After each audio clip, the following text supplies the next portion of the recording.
Once again, I never said Isaac was not part of the promise. Now, you mentioned that as stars in the heavens and grains of sand in the sea, well, that must mean that it's Isaac. Yes, indeed. Both sons are promised.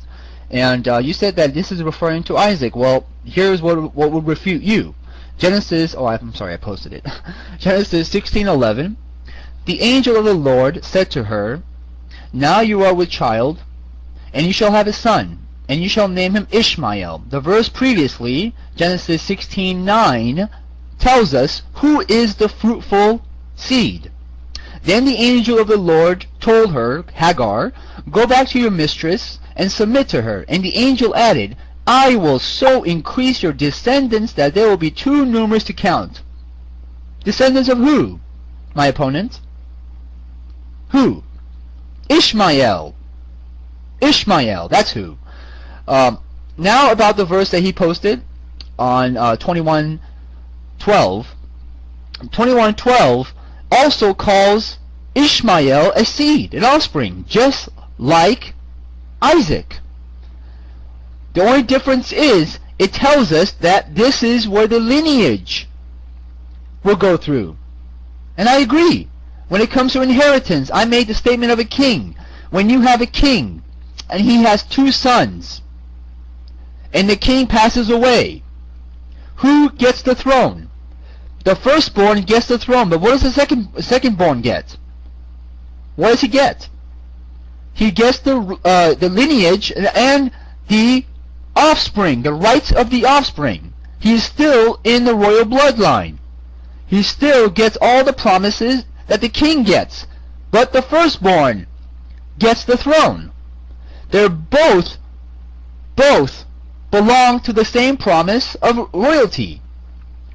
All this verse means in Genesis 21:12 is referring to the lineage and the inheritance. That's all it's referring to. Once again, I ask my opponent, can you show me a single verse that excludes Ishmael from the promise of Abraham? Just one. And he has acknowledged that Ishmael signed the covenant. As he has said, everybody signed the covenant. But it is only Ishmael and Isaac that are promised a nation. The sons of Keturah are not promised a nation. Can you find me a verse where the sons of Keturah are promised to be a nation? So Ishmael is promised a nation, and Isaac is promised a nation. Okay? So show me a verse which excludes Ishmael from the promise of a nation, which is the covenant. And with that, I pass the mic.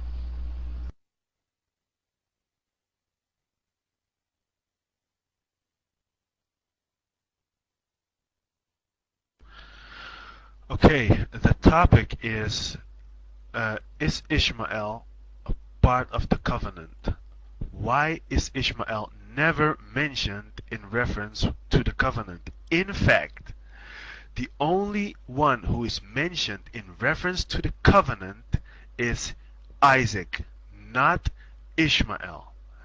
So, if you're going to say that according to Genesis 22, Ishmael is not mentioned because he's miles removed, and then try to squeeze him in there a few verses later, how is that being consistent with your argument that Ishmael is miles removed? If Ishmael is miles removed and not part of, therefore not mentioned there, therefore not part of the covenant, therefore Isaac is the only one who is mentioned in regard with the covenant, then how is Ishmael part of that covenant?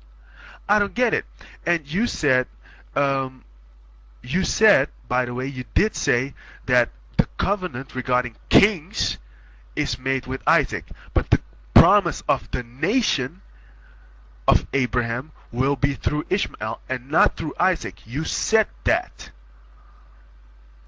Now I gave you Genesis. I gave you the verse from Genesis which says blatantly, Genesis 26 verse 4 says that regarding Isaac, he will be multiplied exceedingly, and through him the nations of the earth will be blessed. Now, can you tell me where this is said about Ishmael? Ishmael is never mentioned in regard to the nations being blessed through him. This is only mentioned regarding Yitzhak. And yes, Ishmael signed the contract. That doesn't say anything. God chooses with whom he will perpetuate the covenant. And the covenant is clearly perpetuated with Isaac, not with Ishmael.